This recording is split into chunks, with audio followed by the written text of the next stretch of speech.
My name's Connor Cottenmeyer. I'm Joe Lucas. I'm Osiris Manning. I'm Ethan Timish.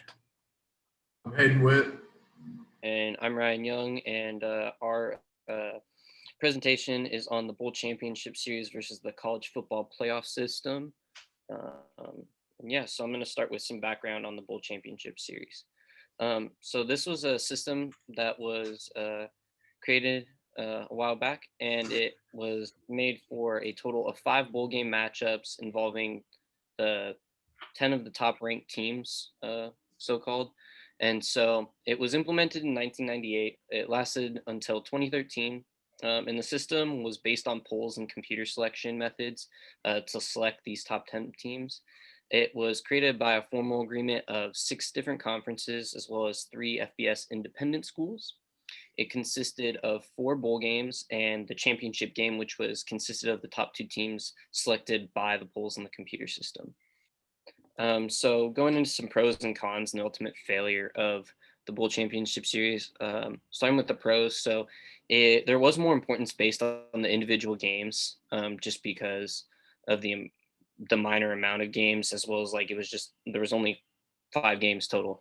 It also limited conference monopolization. So basically one conference couldn't have like every single one of their teams in a game and just kind of take over the college football playoffs. This created a lot of conversation, though, because it was selected by computers, and a lot of people thought these aren't really the top teams playing in the championship game. And so it created a lot of conversation, a lot of hype, which did help make some money. But it really only made a lot of money for the areas where games were played in, which was another pro just for those smaller areas. The cons, though, was that it was determined by computers. Everyone thought that these were cookie cutter bowl matchups. It lacked a ton of variety, watered down competition. So you weren't getting the best 2 teams playing against each other. The selection of these top 2 teams were always unclear, with tons of debate about whether they were actually the top 2. It made a small amounts of money overall, while in the playoffs, there is a ton of money to be made. And so that kind of led to the ultimate failure, which was kind of given in an interview with the New York Times, where one of the head guys basically said the failure was ultimately due to a lack of money in the system. And this was the reason for only 1 being game played. And so if they would have had more games, there would have been a lot more money to have been made for this type of system. Sweet. So yeah, after that they switched to the college football playoff, which was 2014. It consists of 6 bowl games plus the national championship. And those bowl games are the Cotton, Fiesta, Orange, Peach, Rose, and then the Sugar Bowl. The champions of the 5 conferences that I just kind of mentioned are contractually obligated, or they have a contract with those bowls and are guaranteed a spot in the bowls. And that is, as I mentioned, the ACC, the SEC, Big 10, Big 12, and then Pac 12. The 2 of the 6 college football playoff bowls will play to host the semifinal games. And then the other 4 matchups are determined by the contract or the selection committee. The committee is made up of 13 members. That kind of ranges from players or ex-players, coaches, college admin, journalists, or athletic directors. So to kind of go into the national championship, it is the number 1 team versus the number 4, and then number 2 versus number 3, and then the winner of those 2 games is who goes on to the national championship. And kind of the controversy that we're going to touch on later is it the best team or is it the most deserving team in the system? So some of the benefits of the college football playoff, it makes the postseason structure similar to other American sports. So you look at the NFL, the NBA, the MLB, and even the FCS, which is Division I AA football. They all have like a postseason format where it's kind of ranging from 8 to 16 teams. So with this 14 playoff, it kind of makes that postseason structure similar to those sports. It kind of makes it more exciting for the fans and offers more motivation for the players. And it just gives the opportunity for, every game matters. That was one of the kind of mottos with the BCS system.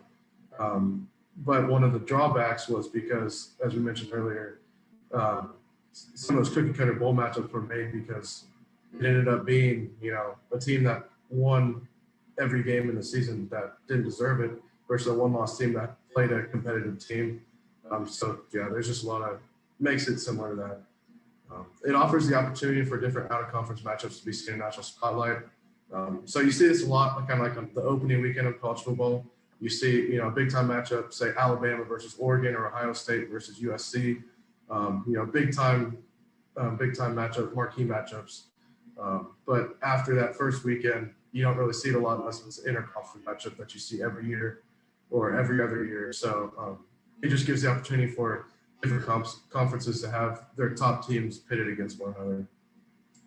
It also doesn't give Power 5 conferences automatic qualifiers. So basically, those top 4 teams earn their ranking in that college football playoff by their win-loss record and restricted schedule. Those are the 2 main criteria and factors that the committee looks at when considering those top 4 teams. And then it creates a system where the 2 teams are pitted against one another, but are playing for national title based on their play. So kind of like I mentioned earlier, that kind of motivational aspect. By getting into college football playoff, you may have lost the game, but you're also playing for your right to get a national title game instead of just having a committee select the 2 teams for that national title game. It just gives more motivation for the players and coaches. So while the new playoff system has brought forth an exciting new format and thrilling games, it has certainly not gone without extreme skepticism each year. Even though this 4-team playoff system has been around for just a short 7 years, it seems that change is inevitable to the format. The biggest issue with the current 4-team playoff format is how exclusive it is. Programs from the ACC, Big Ten, and SEC will always have a leg up over the Big 12, Pac-12, and Group of 5 teams.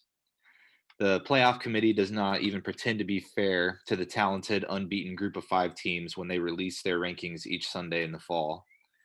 AAC Commissioner Mike Oresco told the media last year, saying, "I never thought I would say this, but if this continues, let's bring back the BCS and the computers, because it would be a fairer system than what I'm seeing now," end quote. Players and coaches at schools like BYU, Cincinnati, and Coastal Carolina do everything in their power to compete for a national title. They win each game they play on Saturday, but they'll be penalized for not playing in a Power 5 conference. Because it seems that college football is the only major sport where it's preordained that certain teams and conferences just aren't good enough and won't be able to get the chance to compete for a national title. When Gonzaga or Wichita State crush teams in their path in college basketball, they get rewarded with a respectable seeding in the NCAA basketball tournament, even though they don't belong to a Power 5 conference. But when Cincinnati wins 9 football games in a row, wins the AAC championship game, they still get passed over by a 4-win Ohio State program when the playoff rankings get released. Fans get frustrated also at the lack of diversity that happens in the games in the playoffs. For example, Alabama has faced Clemson 4 different times in playoff games in the past 7 years. And the lack of diversity has been attributed to the low TV ratings that follow the championship games each year. And then this slide and this example of what the playoff rankings look like when they get released on the Sunday after games are played. And here's why people get upset, because you have 3 teams in the top 4 that all come from one conference. That's why people describe the playoff more as an invitational. It's just an invitational to the top Power 5 teams in college football rather than best teams in all of college football. So some of the ways to kind of eradicate the controversies that come about when selecting the college football playoff. The Pat McAfee solution, which NFL analyst and college football analyst Pat McAfee came up with, was sort of an 8-team single elimination bracket, and that involves the 5 winners of the Power 5 conferences. So it'd be the SEC, Big 10, Big 12, Pac-12, and then the ACC. And then you fit in 3 at-large teams, and you base the rankings of all the teams in the playoffs based on how well they performed. And this really helps with not having to have an undefeated season. Like right now, basically, you have to have an undefeated season if you want a shot at the college football playoff. And this sort of eradicates that. It also helps with some of the smaller teams that aren't in the Power 5 conferences. So like in 2015 when UCF had their undefeated season and they beat Auburn, they would have a shot at the national championship. And another way this might help is that when Oklahoma and Baylor had their competition for the Big 12 and Oklahoma ended up winning, this would give Baylor a chance as well because they're both very good teams and both deserved a shot. Another option that we have would be 16-team single elimination. This really helps with having no favoritism based on conference. It's just the 16 best teams in the nation. And no teams can really be that upset because they really do have a shot at making it into the or making it to have a chance at the college football playoff.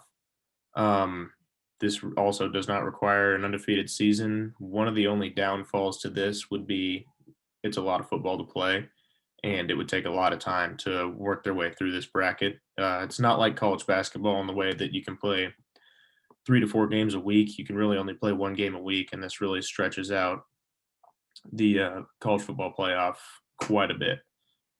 We came up with a third one. It would be a tournament of the champions of each of the conferences in college football. It would give smaller conferences more exposure and kind of push them into the limelight on the national stage. It would give you the most competitive game each game in the first round because of the way that it would be built. It would eliminate the UCF undefeated season argument, allowing them to come in as well.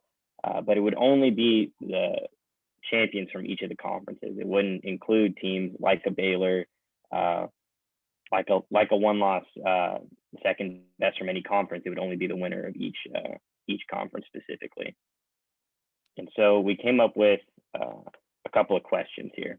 So which of the 3 possible solutions do you like, and which one do you think would work the best?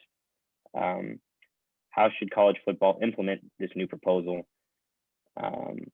Should the college football playoff committee step in and change bracket order when they need to help balance out games?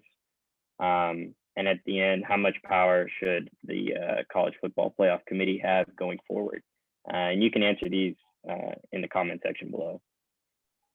So to sort of wrap things up here, Committee Executive Director Bill Hancock said changes coming to the college football playoff, but their contract with the CFP contract basically lasts until the end of the 2025 season, so we won't see any changes until after that.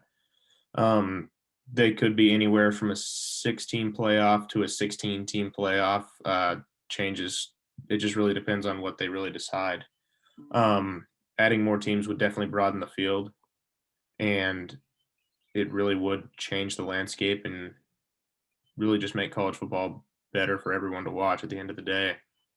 And they're looking at 63 possible alternatives, and yeah, change is coming. It's just a matter of how and after the 2025 season. So just hang on and it'll be there soon.